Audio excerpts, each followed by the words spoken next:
Pedro y Juan subían juntos al templo a la hora novena, la de la oración. Y era traído un hombre cojo de nacimiento, a quien ponían cada día a la puerta del templo, que se llamaba La Hermosa, para que pidiese limosna de los que entraban en el templo. Cuando vio a Pedro y a Juan que iban a entrar al templo, en el templo, les rogaba que les diesen limosna. El Señor añada bendición a su palabra, mi hermano. La vida de la iglesia primitiva, de la iglesia neotestamentaria, transcurría según lo que Lucas nos describe en el capítulo 2 y que fue objeto de estudio en el sermón pasado. Ellos predicaban el evangelio, ellos evidenciaban con cada una de sus actividades que eran la iglesia del Señor Jesucristo. Esto era notorio por el amor que sentían los unos por los otros, por la comunión que tenían, por el crecimiento doctrinal, por la ayuda, el soporte que eran el uno para el otro. Es así como termina ese capítulo 2 con esa poderosa declaración del versículo 47. El Señor añadía cada día a la iglesia los que habían de ser salvos. Esa última declaración tan poderosa nos dejó en nuestra mente, en nuestra retina, que es Cristo mismo quien está edificando la iglesia. No olvidemos que el propósito de Lucas al escribir el libro de los Hechos es señalar cómo Jesucristo seguía trabajando, pero ahora por medio de la iglesia. Incluso el nombre que hemos sugerido para este libro es Los Hechos de Jesucristo por medio de la iglesia. Así que una y otra vez Lucas nos dejará claro que el Señor sigue obrando ahora en medio de la iglesia, por medio de la iglesia, utilizando a la iglesia. Esto Cristo lo enseñó en una forma clara, que no estarían solos, que estaría con ellos, así que la iglesia iba a ser edificada. Ahora, claramente los discípulos, los ahora apóstoles, tienen una comisión que también es extendida a toda la iglesia, que registra Marcos 16, 15 y 16. Y les dijo: id por todo el mundo y predicad el evangelio a toda criatura. El que creyere y fuere bautizado será salvo, mas el que no creyere será condenado.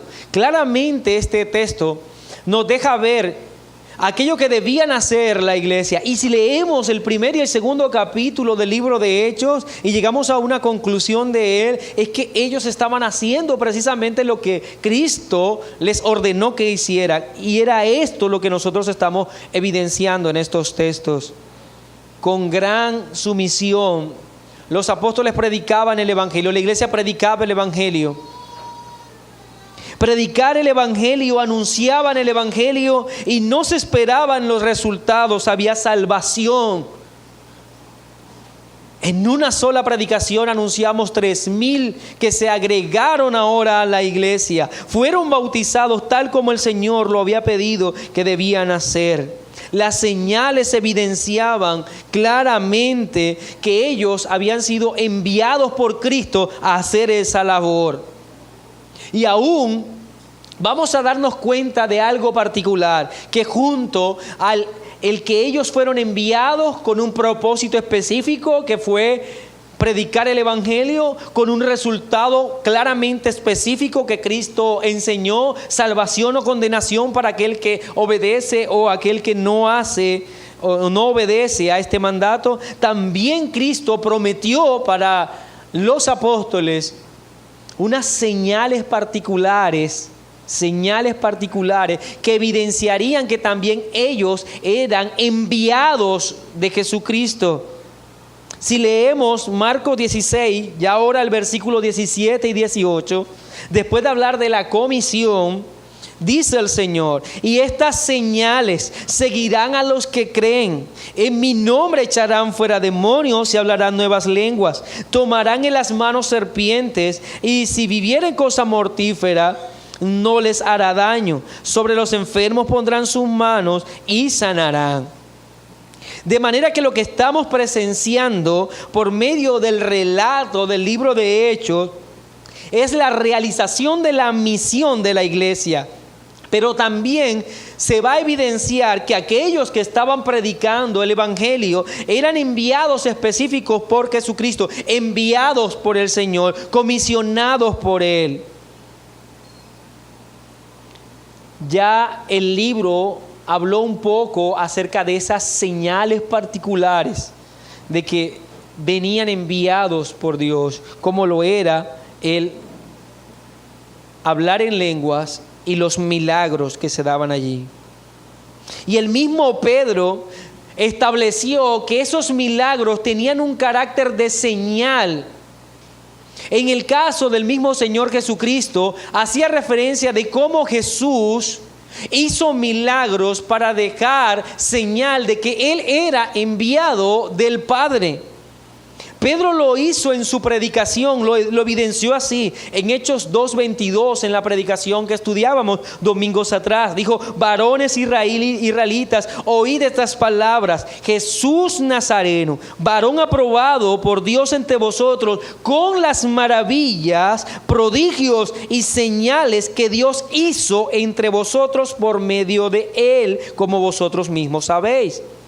Así que Pedro señaló que los milagros tenían como propósito señalar que Cristo era enviado del Padre y que esos milagros eran hechos por el mismo Dios, utilizando a Cristo como un vehículo particular para ellos. De esta misma forma vamos a notar que el libro de Hechos señala que los apóstoles eran enviados por Jesucristo y que los milagros no eran otra cosa que señales de ese poder que se les entregó, de esa comisión que se les dio, que eran enviados de Jesucristo. Dios hizo milagro por medio de Jesucristo. Jesucristo haría milagros por medio de sus apóstoles. En este sermón vamos a tratar uno de los milagros que registra el libro de Hechos. Claramente ya se dijo que había milagros que realizaban los apóstoles, pero ahora Lucas se fija en un milagro en particular y debemos nosotros entonces analizar también este milagro en forma particular. Y yo quiero que a través de este sermón analicemos un poco entonces este milagro. En un bosquejo que he dividido en 3 partes. Quiero hablar número 1 del milagro. Número 2 de su autor. Y número 3 de su propósito. El título de este sermón es El poderoso nombre. El poderoso nombre. Y el bosquejo consta de 3 partes. El milagro, su autor y su propósito. Milagro, autor y propósito. Así que veamos el milagro. Yo creo que todos nosotros somos atraídos por estas actividades que nos registra el libro de Hechos. Las hazañas de los apóstoles suelen ser atractivas. Y muchos el día de hoy reclaman para sí mismo aquello que Cristo les concedió a los apóstoles. Tanto que se llaman muchos el día de hoy apóstoles y creen tener las mismas facultades que ellos tenían. Pero algo particular que vamos a notar entonces de la actividad que se tiene el día de hoy, de aquellos que se llaman apóstoles, es que han hecho de las señales el fin mismo de su obra. ¿Qué quiero decir con esto? Si usted va en una carretera y ve a la orilla del camino una señal que anuncia que se aproxima, digamos que a 30 kilómetros va a haber una ciudad, usted sabrá que no va a llegar a esa señal y no se quedará abajo diciendo que ya llegó a la ciudad. La señal tiene como propósito anunciar algo que viene más adelante. La señal no es el fin, la señal solamente anuncia algo que vendrá más adelante. Sirve para informar de algo en este caso. En el caso de los milagros particulares, ellos son una señal, no el fin mismo. Lo que quiero decir es que todo milagro señala a algo distinto.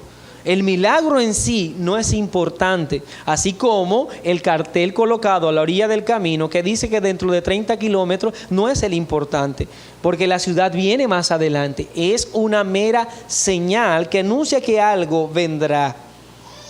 La señal solo ratifica que vamos por el camino correcto para llegar a una ciudad. Y hoy muchos buscan las señales como el fin mismo del cristianismo, como si el milagro fuera el todo del cristianismo. E incluso algunos dicen que son cristianos porque un día el Señor hizo un milagro en ellos. Y van a la iglesia porque quieren un milagro, porque quieren un acto poderoso, sobrenatural del Señor. Pero la razón por la que Cristo murió, o la razón por la que la iglesia está en este mundo, no es para estar haciendo milagros. No es para ello. ¿Por qué? Porque esos milagros eran solamente señales. Se nos ha comisionado a predicar el Evangelio, a anunciar el Evangelio. Esa es nuestra misión. Si usted lee detenidamente el texto que citamos hace un momento de Marcos 16:15, dice cuál es la misión: id por todo el mundo y predicar el Evangelio. No dice id por todo el mundo y hacer todo tipo de milagros. Los milagros no son la misión, la misión es el Evangelio. Entonces los milagros tendrían el carácter, el propósito de señalar que aquellos que estaban predicando eran enviados por Jesucristo. Así como Cristo vino a predicar el Evangelio, a anunciar las verdades del reino, y las señales solo eran eso, señales que ratificaban que Él era el enviado de Dios. El gran problema del cristianismo el día de hoy es que hacen más importante las señales que el Evangelio. Hoy son más importantes los cultos de sanidad, milagro y liberación que los cultos evangelísticos. Porque para el cristianismo el milagro ha venido a ser el fin, cuando el milagro jamás fue el fin, sino un medio, una señal. Para analizar mejor el milagro, yo quiero que reconozcamos un poco los aspectos de este mismo milagro. ¿Cómo lo vemos allí en el texto? Dice: Pedro y Juan subían juntos al templo a la hora novena, la de la oración. Y en este punto, entonces, para poder reconocer el milagro, quisiera que primero tratemos la ocasión en la que se da el milagro. ¿Cuál es la ocasión en que se da el milagro? Es de resaltar, por lo que dice el texto, que Pedro y Juan subían al templo a la hora novena. Así que este milagro no es el resultado de una campaña de sanidad, milagro y liberación por parte de los apóstoles. Ellos no estaban de pueblo en pueblo haciendo ese tipo de campaña. No, ellos iban al templo a la hora novena, a la hora de la oración. Era eso lo que iban a hacer. Es más, tal actividad no se registra en la Biblia. No vamos a ver que los apóstoles ni la iglesia primitiva hizo cultos para sanar a otros. En la Biblia no encontramos de ninguna manera que los apóstoles iban por las veredas y por los pueblos procurando sanar a las personas. Esa no era su misión. Así que lo que vemos el día de hoy, el desespero que vemos el día de hoy en las iglesias cristianas, es porque hemos trastocado cuál es la labor de la iglesia en este mundo. No estamos puestos en este mundo para ir sanando a las personas. Esa no es nuestra misión. Nuestra misión es predicar el Evangelio. Y ellos entonces iban rumbo al templo. Y es de notar también que la iglesia de neotestamentaria, a pesar de haber ya apreciado la salvación, haber entendido la obra de Cristo, reconocer su perfecta obra en la cruz, su muerte, su resurrección, haber incluso atesorado las ordenanzas, o sea, los sacramentos. Ya vemos el bautismo y la cena como algo particular de la iglesia primitiva, aunque en sí ya eran el cristianismo vivo, todavía siguen guardando las ordenanzas particulares del Antiguo Testamento. Aquí la iglesia neotestamentaria vivía en una etapa de transición en la cual ellos ahora eran el cristianismo vivo, en el cual guardaban todos los sacramentos. Quiere decir que se reunían cada primer día de la semana, lo que ellos llamaban el día del Señor, pero también se reunían un día antes, se reunían en el templo para guardar el día de reposo. Esto era algo particular de la iglesia primitiva y fue así hasta el año 70.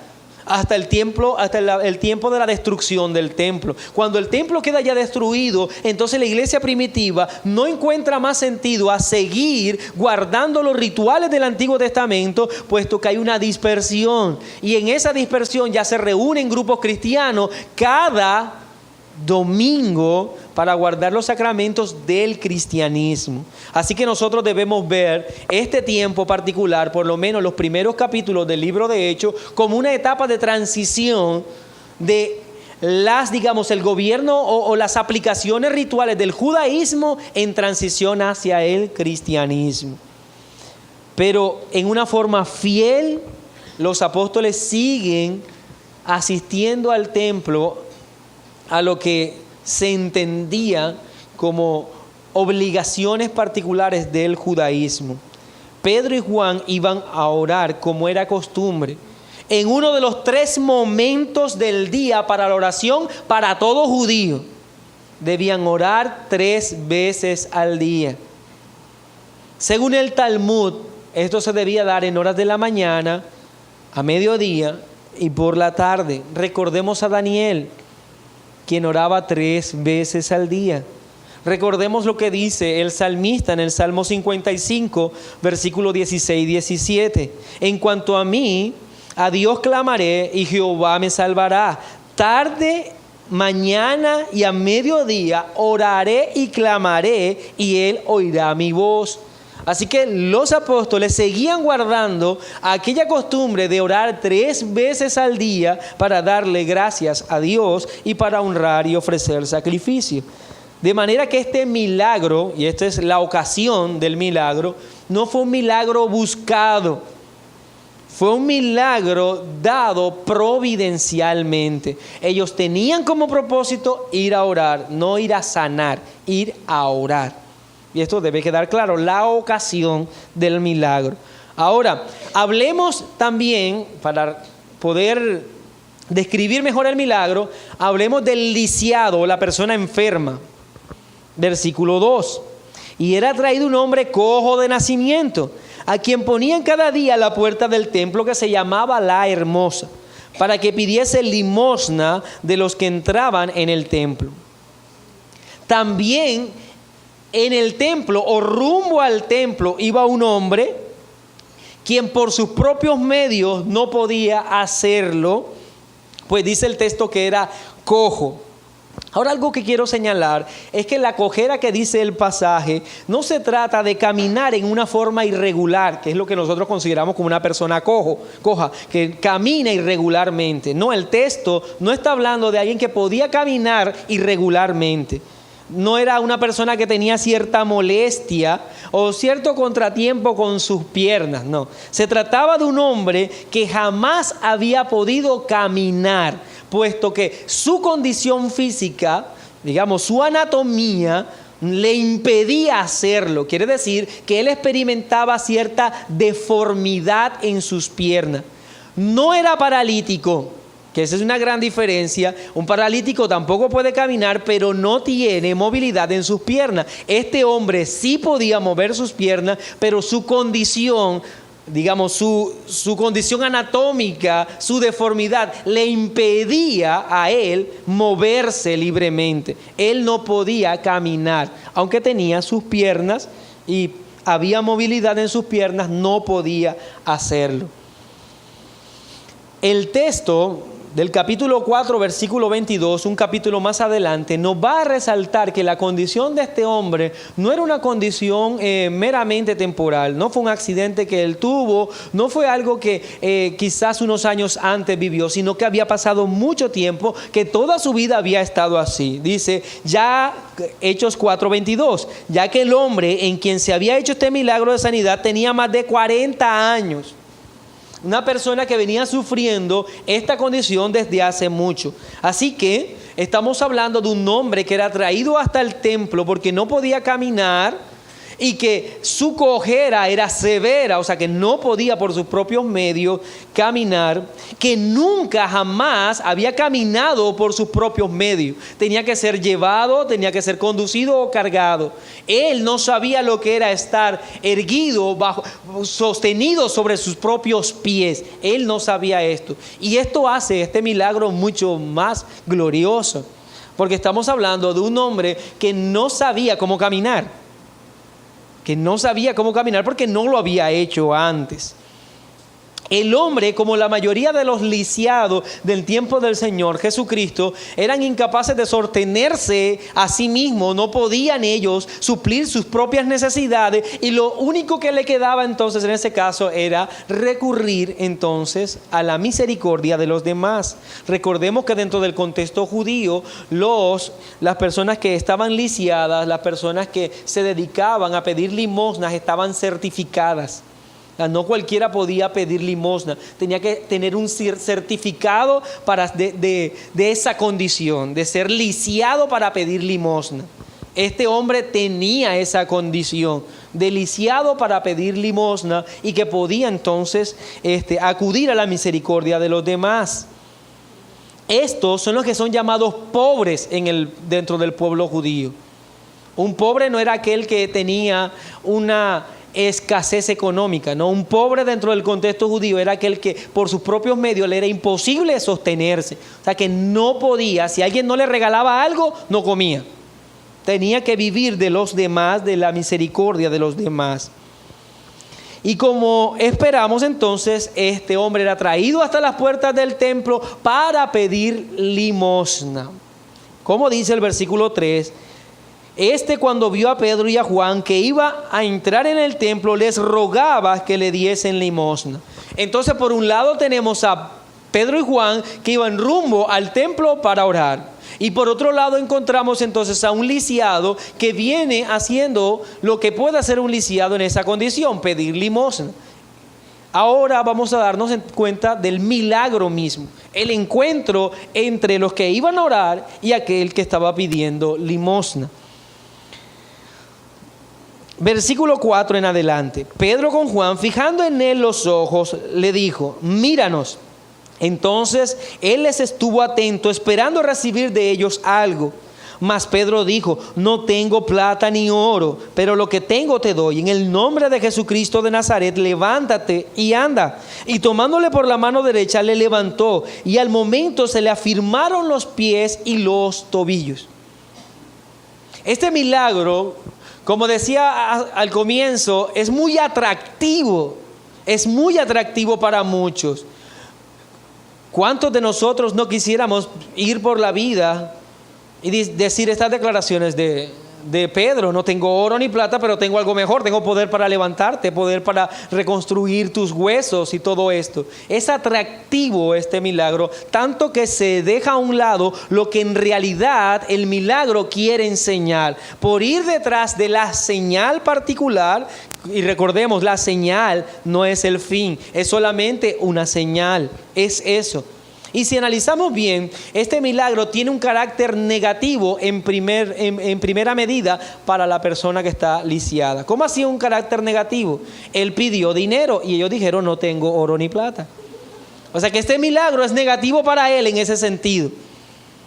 El cojo pide limosna, dinero para sus necesidades, y Pedro dice: no lo tengo. Es un milagro que definitivamente a él no le da lo que él quiere. Pedro le dice que no tiene lo que él pide, pero que sí tiene lo que necesita. Es lo que Pedro le está diciendo. No tengo lo que tú me pides, pero tengo lo que en realidad tú necesitas. Y esto es en realidad la gran noticia del Evangelio. Esa es la gran noticia del Evangelio. Un mundo como el día de hoy, que está pidiendo a gritos lo mismo que pedía este hombre: oro y plata. Eso es lo que él quería. El día de hoy este mundo quiere fama, poder, quiere salud, quiere dinero, quiere riqueza, quiere éxito. Y el Evangelio no le da al mundo lo que el mundo pide. El Evangelio le da al mundo lo que el mundo necesita, que es a Jesucristo, que es la salvación. Eso es lo que hace el Evangelio. Dar lo que en realidad el hombre necesita, no lo que el hombre quiere. Y esto es lo que hay detrás de este gran milagro. Muchos han tomado este pasaje para decir que nosotros vamos haciendo milagros por allí, cuando en realidad el pasaje enseña que el cristianismo está en este mundo para dar lo que el mundo necesita. Y no quisiera dejar pasar este punto, pues deseo que notemos cómo algunos grupos el día de hoy, que se llaman a sí mismos cristianos, y digo que se llaman a sí mismos cristianos porque para mí no lo son, están ofreciendo lo que Pedro dijo que él no tenía. Pedro dijo claramente que no tiene oro ni plata para ofrecer al mundo. ¿Y cuántos hoy no se ponen, de verdad, no se levantan en los púlpitos, en las emisoras, a decir que el cristianismo da lo que Pedro dijo que el cristianismo no daba? El cristianismo no da oro ni plata. No estamos llamados para estar gritando a los cuatro vientos que aquel que tenga necesidades económicas, venga que Cristo la suple. Si Pedro hubiese dicho yo sí tengo oro, yo sí tengo plata, estaríamos hablando del evangelio de la prosperidad. Pero Pedro dijo claramente que no consiste ni en oro ni plata, no consiste en riquezas materiales el evangelio. ¿Cuántas personas no corren a estos lugares de reunión el día de hoy? ¿Cuántos no hay amontonados igual como el cojo, esperando recibir de estas iglesias oro y plata? Esperando recibir de ellos entonces algo que supla sus necesidades económicas temporales de este mundo. Y muchos van enseñando por allí que Cristo vino a ofrecer oro y plata. Y por eso decía que no son cristianos, porque nada está más lejos de lo que Cristo vino a hacer.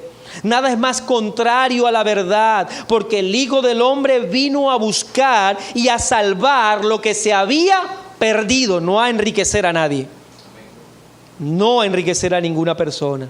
Es contrario a la naturaleza misma del evangelio. Y Pedro tiene tan claro esto, puesto que escuchó al Señor Jesucristo en la primera comisión, que le dijo que no llevaran dinero, que no llevaran plata, que se fueran con una sola túnica, que con una sola túnica bastaba para hacer la obra, porque el reino de los cielos no se trata de oro ni plata, mi hermano. Pedro entonces le dice en una forma negativa, no hay lo que tú quieres. Tomándole de la mano derecha, le levantó y al momento se le afirmaron los pies y los tobillos, dice el texto. Y es preciso, Lucas, y recordemos quién era Lucas, un médico. Y como médico señala la parte afectada de este hombre. Sus pies y sus tobillos estaban afectados de tal manera que él no podía sostenerse. Pero ahora Pedro le toma de la mano y le levanta. Este hombre ve él mismo cómo sus pies son corregidos, cómo sus pies son afirmados, su deformidad es quitada e inmediatamente puede sostenerse por sus propios pies. Y no solamente puede sostenerse, algo glorioso que el pasaje dice, es que dice que saltaba. Él saltaba, algo que no había hecho, y saltando se puso en pie y anduvo, dice el versículo 8. No solo caminaba, no solamente estaba en pie, saltaba. Un milagro se había llevado a cabo. Este hombre no tendría por qué mendigar.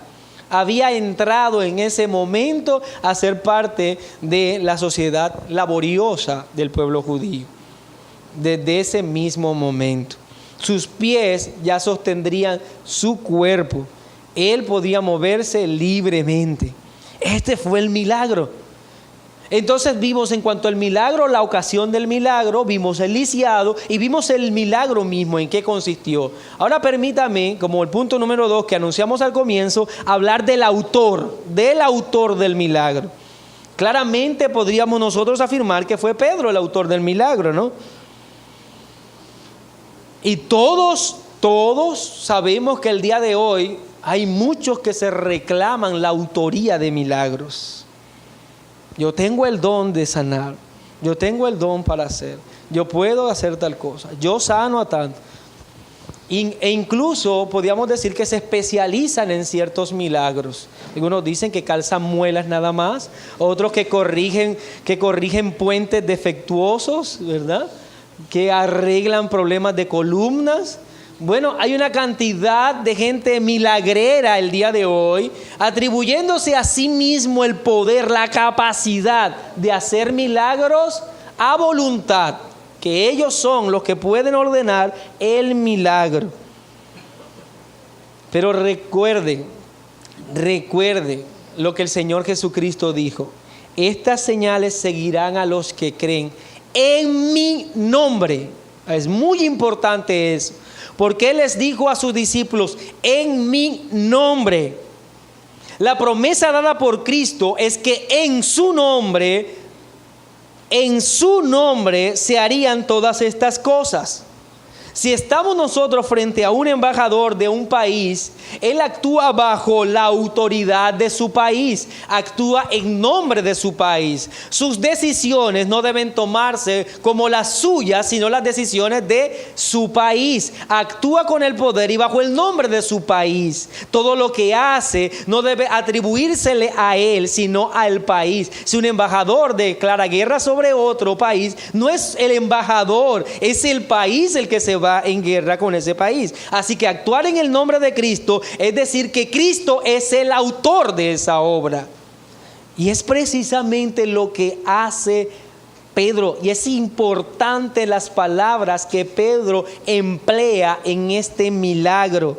Dice: en el nombre de Jesucristo de Nazaret, levántate y anda. No es a la ligera la construcción que hace Pedro. Recordemos que ya Pedro nos dio un listado de nombres en su primera predicación que son atribuidos a Cristo. Él le llamó Jesús, haciendo referencia a su condición de el que salva, que traduce Jesús el que salva. Él le llamó Cristo, recordemos, haciendo referencia a que Él es el ungido del Antiguo Testamento, el que vino a salvar, también el que fue exaltado. Claramente ya Pedro habló de los nombres del Señor.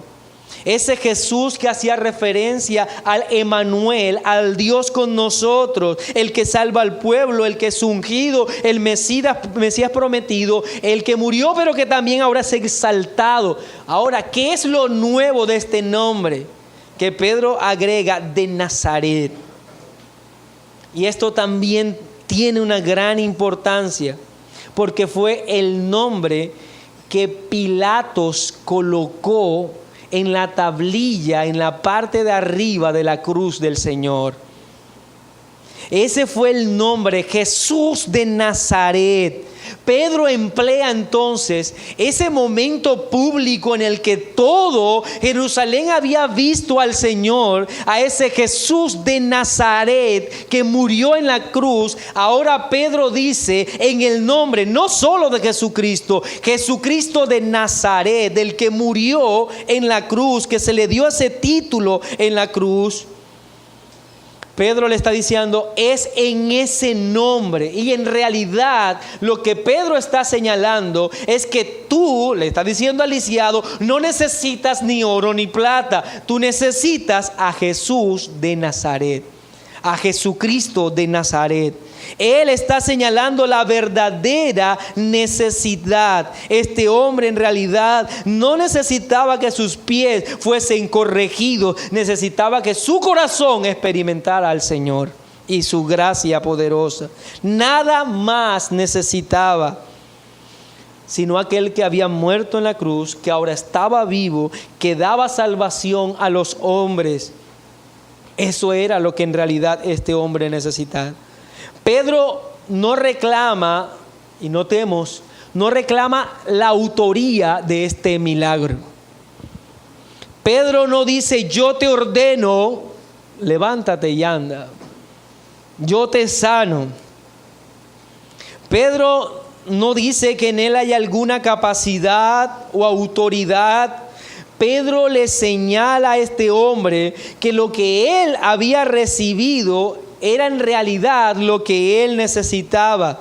Pero también deja claro Pedro que Cristo, el que obró en él, es Cristo el Salvador. La salvación es en realidad lo que este hombre necesitaba. El que sus pies fuesen corregidos solo era una evidencia de que quien hablaba era un enviado de Jesucristo, pero lo que en realidad necesitaba este hombre era Cristo mismo. No hay el más mínimo interés de Pedro en ser visto como el autor de este milagro. Lejos de Pedro está la pretensión de muchos hombres el día de hoy de creer que portan estas habilidades para sanar, de levantar enfermos de sus lechos. Lejos de Pedro está el señalarse él como el ungido, como lo hacen muchos el día de hoy, el poderoso, el que puede sanar a otro. Pedro no quiere hacer tal cosa. Cuando la multitud viene, porque todos fueron testigos de este milagro, empezaron a acercarse a Pedro y no querían dejarlo ir. Y miren las palabras que Pedro dice cuando ve que todas las personas lo acorralan a él y a Juan frente al milagro que se había realizado. Dice el versículo 12: viendo esto, Pedro respondió al pueblo: varones israelitas, escuche mi hermano, ¿por qué os maravilláis de esto? ¿O por qué ponéis los ojos en nosotros? Como si por nuestro poder o piedad hubiésemos hecho andar a este. Pedro dice: ni siquiera yo soy piadoso. No se trata de que yo sentí misericordia de él y me sentí tan mal que lo quise sanar. Él dice: ni por mi poder, ni por mi piedad este hombre está en pie.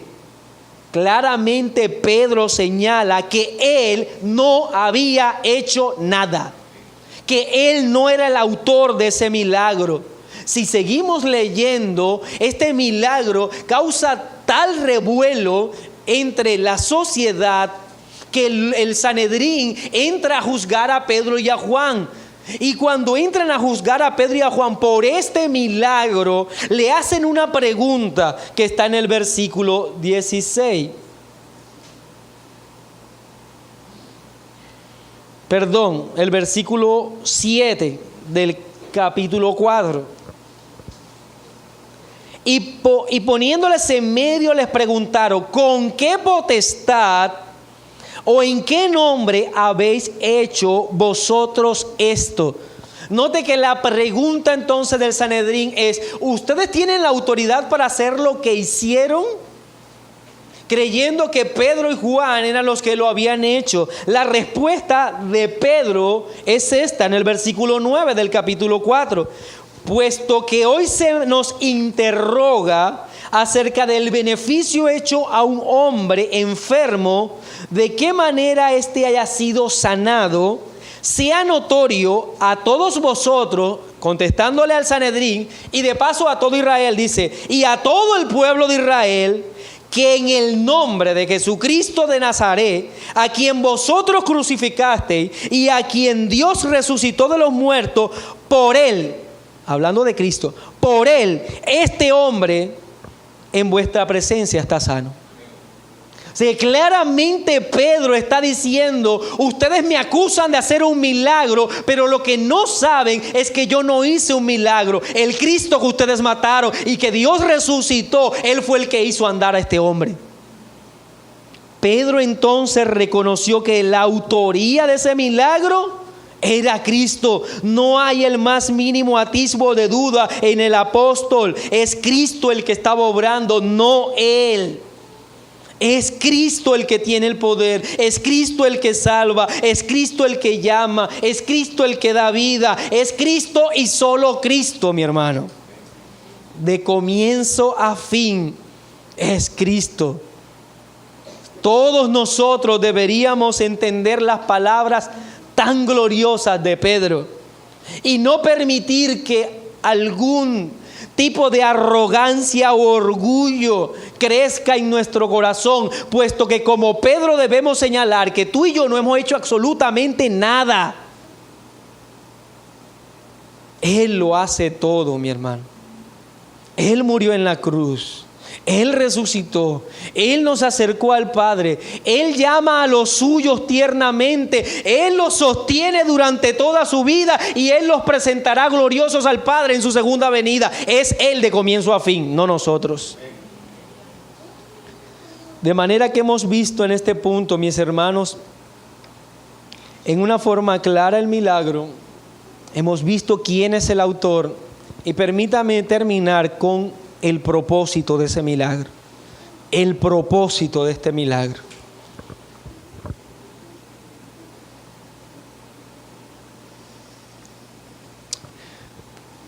El milagro fue maravilloso, notorio a todo el pueblo. El hombre que llevaba 40 años padeciendo pudo caminar.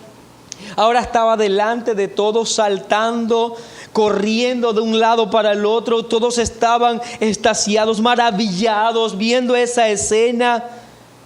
Pero esto tiene un propósito claro. Un propósito claro.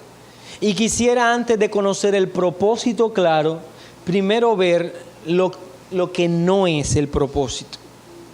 Lo que no es el propósito. Y de paso, ahí establecer, mis hermanos, claramente, tanto en este texto como en posteriores pasajes, lo que no es el propósito de los milagros, de ninguna manera. Número 1, no tiene como propósito el evidenciar caridad. No tiene como propósito el evidenciar caridad. Los milagros del Señor no tenían como propósito principal el que Él quería atender a las necesidades de las personas necesitadas. No es para decir que Él era caritativo, que Él era bondadoso para con los enfermos. No se trata de eso. Los milagros no respondían a un acto de caridad de parte del Señor. ¿Sabe por qué? Porque si fuesen los milagros un acto de caridad, la vida misma del Señor no lo hubiesen alcanzado para sanar a todos los que estaban necesitados. No, todavía estaría el Señor sanando personas si los milagros fueran producto de un acto de caridad. Es más, en el mismo templo, a las puertas del templo, estaban llenas de enfermos. Muchos eran puestos en ese lugar para recibir personas. Ahora, el hecho de que el texto nos habla de que se fija en uno, no pensemos que era el único que estaba ahí. Había muchos enfermos en ese lugar. Como propósito divino, sí, el Señor determinó sanar a algunos, pero Dios no mandó a Cristo, a su Hijo, a estar sanando a todos por caridad. Porque nuevamente no alcanzaría la vida para ello. Entonces no tiene como propósito la caridad. Número 2, el milagro no tiene como propósito liberar de una enfermedad. No tiene como propósito liberar de una enfermedad. Y esto puede sonar contrario al hecho mismo que estamos nosotros señalando. Pero debemos ver la sanidad como resultante, mas no como la meta misma. El propósito del milagro no es que la persona lisiada sea sanada. Eso es resultante de la finalidad, pero no es la meta, no es la meta. Eso es así, pues no todos los que estaban enfermos, durante el ministerio público del Señor fueron sanados por Él. Y si no todos fueron sanados por Él, el propósito no era sanar, no era traer sanidad, no es mantener a raya la muerte. El Señor vivió, humanamente hablando, 33 años. Y solo en unas porciones de los últimos 3 años de su vida es que lo vemos hacer milagros. Y de esos milagros, algunos estaban dirigidos a la sanidad del cuerpo. Muchos teólogos han afirmado y comentaristas que para cuando el Señor estaba ya en la cruz, el que era su padre adoptivo, estamos hablando de José, había muerto. Y si el propósito era sanar, ¿por qué el Señor no hizo algo para que José no estuviese muerto?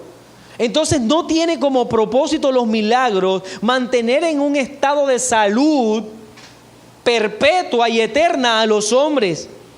Los milagros no tienen como propósito eso. Algunos enseñan que el Señor no te quiere ver enfermo, que Él no quiere verte enfermo, pero eso no es bíblico. No es bíblico. ¿Por qué? Las enfermedades son el resultado de la presencia del pecado en el mundo.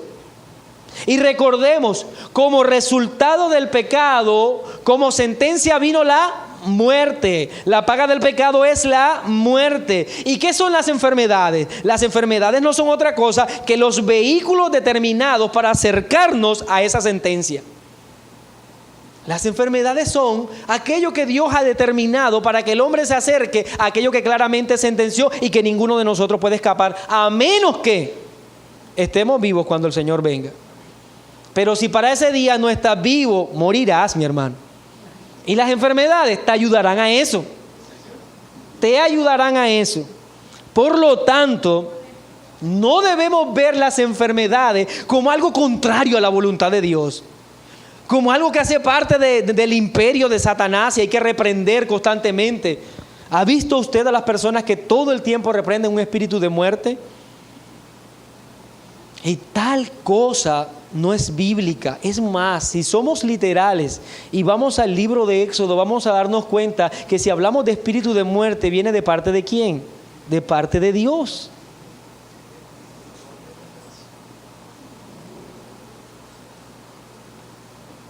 No debemos ver entonces esas enfermedades como algo contrario a la voluntad de Dios. Cuando leemos Romanos 5:12, dice: por tanto, como el pecado entró en el mundo por un hombre, y por el pecado la muerte, así la muerte pasó a todos los hombres por cuanto todos pecaron. La muerte está en todos nosotros y será algo natural. Es consciente el apóstol Pablo de esto, que cuando le escribe a Timoteo, cuando le escribe a ese pastor joven, le dice: ya no bebas agua, sino si no usa de un poco de vino por causa de tu estómago. Y mire lo que dice: y de tus frecuentes enfermedades. No estamos hablando de y tu enfermedad, sino tus frecuentes enfermedades. Por este pasaje, al parecer Timoteo, un joven muy enfermizo. Y él le dice: ten cuidado de tu cuerpo porque tú eres muy enfermizo. ¿Por qué Pablo no le dice a Timoteo: pon la mano en tu lugar afectado y declara sanidad para tu vida, que el Señor no quiere que estés enfermo? ¿Por qué Pablo no le dice eso a Timoteo? Porque entiende muy bien Pablo que las enfermedades son un vehículo que nos llevan a la muerte. Y ahora, desde la cosmovisión cristiana, Pablo deja claro que la muerte para nosotros es una ganancia. Es una ganancia, no hay por qué huir de ella, no la buscamos, pero tampoco hay que huir de ella. El Señor amaba a Lázaro, y yo creo que todos estamos de acuerdo con ello, porque el texto lo dice, lo amaba a Lázaro, amaba a sus hermanas, amaba a esa familia con todo el corazón. Y fueron hasta donde estaba el Señor a decirle: Él está gravemente enfermo, de muerte. El Señor no suspendió su trabajo de predicar el Evangelio para correr porque tenía que traer sanidad a la vida de Lázaro. El Señor dejó que se muriera. El Señor dejó que se muriera. Que Él experimentara en su cuerpo el deterioro natural de una enfermedad hasta llegar a la muerte. Que sus hermanas vivieran el luto. Ahora, gloriosamente el Señor lo resucitó. Pero Lázaro volvió a morir otra vez. Así que no tiene como propósito de ninguna manera el sanar al enfermo. Ni siquiera este milagro. El milagro que estamos nosotros leyendo en este texto no tiene como propósito el que el lisiado empiece a caminar. Ese no es el propósito. Entonces, ¿cuál es el propósito del milagro? Tiene como propósito glorificar a Dios. Eso es el propósito de todo milagro, glorificar a Dios. Y saltando se puso en pie y anduvo, y entró con ellos en el templo, andando y saltando y alabando a Dios. Y todo el pueblo le vio andar y alabar a Dios, dice el versículo 8 y versículo 9. La sanidad del cuerpo no es de beneficio si el estado del alma no es cambiado. La sanidad del cuerpo no es de beneficio si el estado del alma no es cambiado. De nada le sirve a usted tener su cuerpo completico e irse para el infierno, ¿no es así? Estar sano e irse para el infierno. El propósito del milagro entonces era poder seguir extendiendo el mensaje del evangelio. Ese era el propósito, porque ustedes se van a dar cuenta que este milagro fue tomado como una señal para señalar lo que es más importante. ¿Y qué era lo más importante? Lo que Pedro va a hacer ahora. ¿Sabe qué va a hacer Pedro ahora? Predicar el evangelio. Y eso será tratado en el próximo sermón. Pedro se levantará en razón a este milagro y al alboroto que ocasiona, predicará el evangelio. Porque es lo que en realidad él tenía que hacer. El milagro era solamente una señal. El milagro solo señala lo que en realidad es importante, que es Cristo, el mensaje que salva a los hombres. Los hombres, vamos a ver en la Biblia, no fueron convertidos con los milagros. Los hombres no fueron convertidos con los milagros. Si leemos hasta ahora, recordemos, habían 120 en el aposento alto y luego se sumaron 3,000. ¿Cómo se sumaron esos 3,000? ¿Por una campaña de milagro o porque Pedro predicó el evangelio? Porque Pedro predicó el evangelio. Luego, ahora, después de este pasaje, vamos a ver que después de la predicación de Pedro se suman 5,000, pero después de la predicación, no por el milagro. Cuando nosotros vemos el relato de Lucas 17:12, recordemos de aquellos 10 leprosos que fueron sanados por el Señor y solo uno vino dándole gloria a Él. Entonces la sanidad no convierte a nadie. No convierte a nadie. El propósito de un milagro es glorificar a Dios, y esto solo se dará en aquellos que han nacido de nuevo, mi hermano. Aquellos que ven el evangelio. Muchos pudieron ser sanados, pero no todos fueron salvos. Es por ello que la necesidad no es ser sanado. Y yo no quiero ser indiferente, mi hermano, a los quebrantos que tú puedas tener de salud. No quiero ser indiferente a ello. Aunque tu vida misma padezca en este momento, déjame decirte que si eres cristiano, tienes lo más importante. Si eres hijo de Dios, se te ha dado algo que no se te quitará nunca. La fuerza de tus huesos algún día se irán. La fuerza de tus órganos, la vitalidad de tus órganos algún día se irán, porque tendrás que ir a la muerte. Pero la salvación que te ha dado Cristo, nadie te la quitará, mi hermano. Por eso lo más importante es la salvación. Lo más importante es Cristo. Oremos.